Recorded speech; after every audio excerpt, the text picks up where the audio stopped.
once lived a woman in a town who prayed to God every day and wanted to meet him personally. She thought continuously about God's will. One day, before going to bed, she remembered him intensely. That night, God appeared in her dream and promised to visit her the next day. When she woke up the next morning, she was very happy and at once began preparations to welcome him. She cleaned her house and arranged all the furniture to make the house look festive. Then she started preparing delicious food for God. While she was preparing sweets, someone knocked at the door. She rushed to open the door. She saw a salesman trying to sell some magazines. She was quite irritated and almost shouted, "Please do not disturb me today. I am waiting for an important visitor, so keep my doorway clear. Do not waste my time." She turned the salesperson away and almost slammed the door. The woman cleaned the kitchen after preparing the sweets and sat in the drawing room waiting for God. After some time, someone knocked at the door. She rushed to the door again, expecting to see God. She was disappointed to see a neighboring girl who had come to play with her daughter as usual. She said to the girl angrily, "I am sorry, but please don't disturb us today, as we are expecting some important guest. You can come back tomorrow to play with my daughter."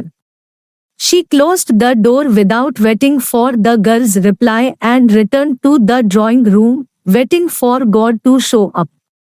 Hours passed by and they turned into night. There was no sign of God. She was disheartened and wondered why God did not keep his promise. Finally, she fell asleep crying while thinking about him. God again appeared in her dream and said, "My dear, I visited you twice today and you turned me away." She was surprised and said, "It cannot be. I waited for you all day, but there was no sign of you. When did you visit?" He said, "First I came as a salesman and then as the neighbor's child, but both times, you turned me away without even hearing what I had to say." The woman realized her mistake and said, "I did not recognize you." God said, "I am present in everything and everyone." Often people argue that God cannot have hands, feet, eyes, ears, etc. But Sri Krishna says that God has all these, and to an innumerable extent. We should never fall into the trap of circumscribing God within our limited understanding.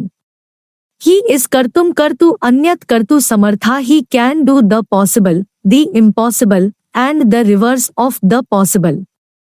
For that all-powerful God, to say that he cannot have hands and feet is placing a constraint upon him. However, God's limbs and senses are divine, while ours are material. The difference between the material and the transcendental is that while we are limited to one set of senses, God possesses unlimited hands and legs, eyes and ears. While our senses exist in one place, God's senses are everywhere. Hence, God sees everything that happens in the world and hears everything that is ever said. This is possible because, just as he is all-pervading in creation, his eyes and ears are also ubiquitous. The Chandogya Upanishad states, "Sarva Khalvida Brahma," everywhere is Brahman.